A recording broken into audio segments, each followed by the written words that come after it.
पश्चिम बंगाल के संदेश खाली से जो खबरें आ रही हैं और जिस तरह की खबरें आ रही हैं वह लोकतंत्र और सरकारों के लिए कतई भी ठीक नहीं है।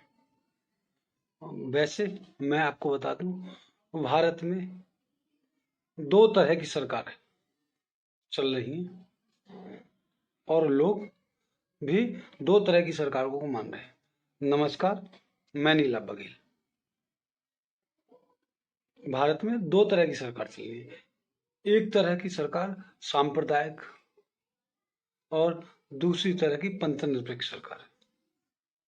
अब मैं आपको पंथ निरपेक्ष सरकारों के जो उदाहरण है वो आपको पेश कर,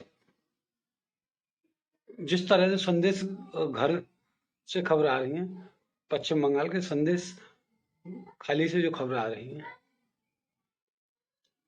पिछले 2-3 साल पहले महाराष्ट्र के पालघर से जैसी खबर आई थी।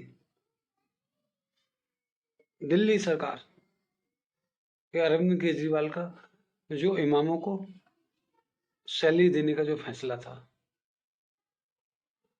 इसके अलावा राजस्थान में कन्हैयालाल की जो हत्या कर दी थी और जो महाराष्ट्र में उमेश कोहली की हत्या कर दी थी, ये सब पंथ निरपेक्ष सरकारों के शासन में हुआ।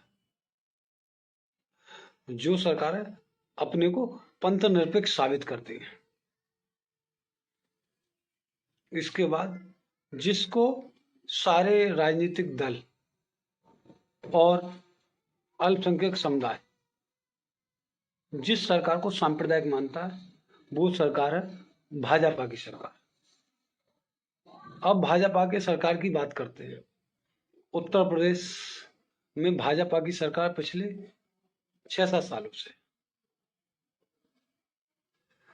अब इस भाजपा की सरकार में देखिए कितने दंगे हुए, कितने लोग मारे गए अल्पसंख्यक समुदाय के।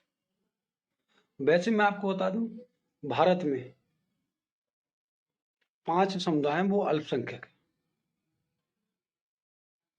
बौद्ध हैं, जैन हैं, पारसी हैं, ईसाई हैं, सिख हैं और मुसलमान।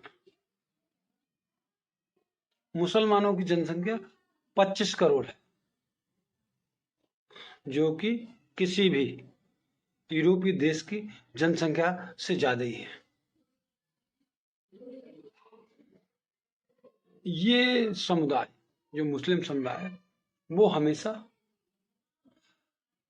पीड़ित और अल्पसंख्यक अधिकार के हनन करने का मुद्दा उठाता है,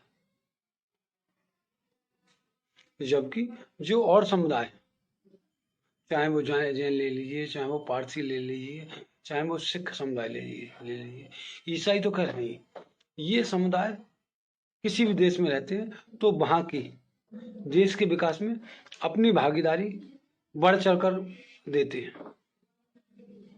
और जो मुस्लिम समुदाय है उसकी विकास में भागीदारी कितनी है, ये समझ सबके लिए सोचने का विषय। तो इस देश में जितनी पंथ निरपेक्ष सरकारें होने का दावा करती हैं, वो सारी सरकारें सांप्रदायिक काम करती हैं। यह सिर्फ और सिर्फ तुष्टीकरण को करने में विश्वास रखती हैं। ये इफ्तार की पार्टी देना, हज में लोगों को सब्सिडी देना,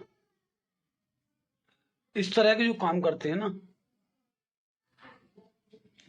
वो सिर्फ और सिर्फ इस तरह का पक्षपात करके सिर्फ और सिर्फ वोट को बटोरने की कवायद करते हैं। और जो देश का बहुसंख्यक समाज है, जिसकी आबादी 110 करोड़ से ज्यादा है,